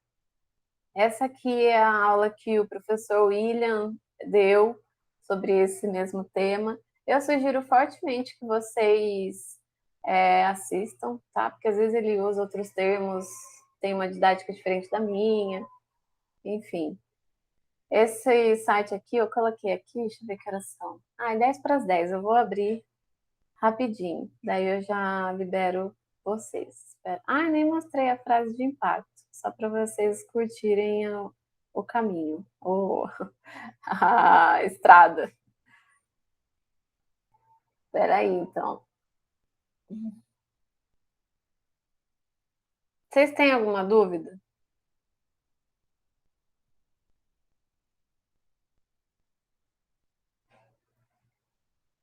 Sem dúvidas? Tá, então, ó, rapidinho para encerrar, aquele link que está no último slide é dessa página aqui, Uniprot. A gente lá do laboratório usa muito esse site. Ele é uma plataforma, uma base de dados de proteínas online, tá? Vamos fazer um teste aqui, deixa eu ver. Falei da cofilina. Vamos estudar, saber mais sobre a cofilina. Enter. Aí aparece aqui, vocês estão vendo, né? Então, vamos abrir a primeira aqui, cofilina humana. Esse site ele traz todas as informações que uma proteína pode ter. Aqui começa com a função. Eu falei que ela atua no modelamento, né, remodelamento do citoesqueleto. Então ela se liga à actina e aí ela muda, enfim, a função da cofilina tá no remodelamento do citoesqueleto, regulação da morfologia da célula, citoesqueleto, organização da célula epitelial, enfim, várias coisas. Mas aqui, onde eu quero chegar, e aí mostra, né, a localização dela na célula aqui, ó, citoesqueleto. Citoesqueleto é um filamento dimensional, estrutura tridimensional, enfim, tem tudo aqui. Vocês já entenderam o que é o citoesqueleto que eu mostrei lá naquelas imagens de fluorescência. Mas eu quero chegar aqui, gente. Isso aqui tudo é informação em relação à proteína. Aqui, a estrutura dela, ó. Vocês estão vendo? Pelo que a gente vê, ela possui aqui, ó, folhas beta, alfa-hélice, tem os loopings, dobras, né? Volta beta. E aqui, a gente está vendo, né, a estrutura tridimensional dela, a gente consegue aproximar, vamos mais perto, porque às vezes tem proteínas que são muito grandes, né? Eu quero ver aqui nessa volta beta. Nessa volta beta, a gente tem uma asparagina, um resíduo de aminoácido asparagina. Aqui no meio dessa folha beta aqui, a gente tem uma isoleucina. certo? Esse site ele traz todas essas informações da proteína, da proteína que a gente quiser saber. Ai, mano, tô apanhando aqui. Aí. Aqui, ó, estrutura secundária da molécula. A gente vê que aqui tem uma alfa-hélice, a volta beta, folha beta, tudo que a gente viu agora na aula. Em algum lugar, acho que aqui, tem a sequência dos aminoácidos. Ou não, não é aqui ainda. É aqui. Acompanhe aí comigo. Ó, o tamanho dela, 166 aminoácidos. A massa das proteínas, gente, é dada em Daltons.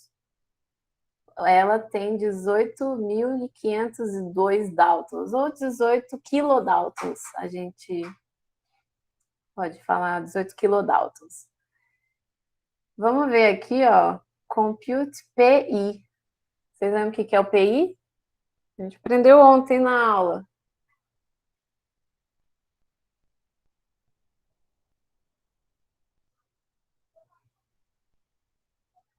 Cadê o PI dela? Ponto isoelétrico. Muito bem, Felipe. Ai, gente, aqui, ó, 18 kilodaltons. Antes era mais intuitivo, mudou isso aqui. Vocês estão enxergando o PI? Eu quero saber o PI, ó, Compute. PI Molecular Rate. Ai, não estou enxergando. Mas, enfim, a cadeia, aqui eles vão separando de aminoácidos, do 2 até 166. Se eu clicar aqui, que aparece aqui. Quais aminoácidos estão envolvidos nessa porção da molécula? E o PI dessa porção aqui, só dessa porção, é 8,26. Aqui, ó. PI teórico. Tá? A gente usa esse software, esse banco de dados aqui, porque, vamos supor, a gente descobriu que uma proteína está extremamente elevada e lá no meu projeto, vamos supor que eu descubro uma proteína extremamente alta no indivíduo, que está indo atuar lá no osso, afetando. Aí eu venho aqui, eu já vou ter todas as informações dessa proteína, a função dela, onde é que ela se encontra na célula, se ela é excretada, o PI. O PI a gente utiliza nas técnicas de eletroforese, né, para fazer aquela reação em corrente das proteínas.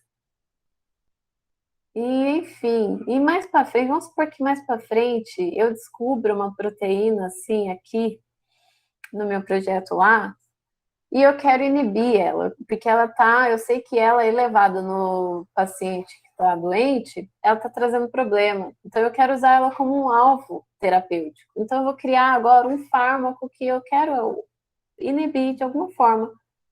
A estrutura dela é extremamente importante porque eu posso ver aqui porções que são mais hidrofóbicas, mais hidrofílicas, o que se eu ligar em alguma determinada porção da molécula, a molécula ela vai mudar a sua conformação e ela vai ficar inativa.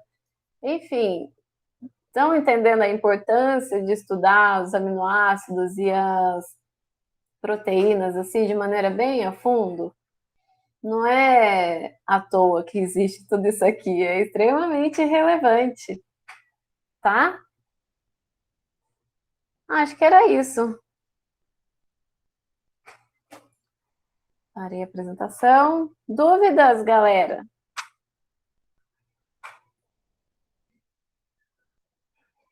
Vocês estão aí? Tudo tranquilo? Beleza. Eu vou tentar terminar aqui agora a lista de atividades. Aí eu mando para vocês. Acho que eu vou mandar pelo Forms, tá? Vocês já estão familiarizados com Forms, né? E aí, mando também o cronograma. Vou mandar tudo lá no Clésio. Estou atrasada com isso tudo, mas é que tá tenso, a correria tá louca. Mas é isso, gente. Se vocês tiverem alguma dúvida, pode me procurar, me mandar e-mail. Quem me mandou e-mail eu já vi, tá? Vou responder em relação à presença e tudo mais. Fiquem tranquilos. Então é isso. Qualquer coisa eu estou à disposição de vocês. Obrigada pela presença de todos. Bom final de semana. Boa sexta-feira. Beijão para professora. todos. Tchauzinho. Até semana que vem, quinta-feira, mesmo horário, hein?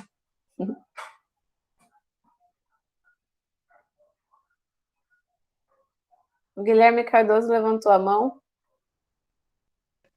Nossa, perdão, professora. Todo final de aula eu faço isso. Mas sem querer, desculpa. Foi nada.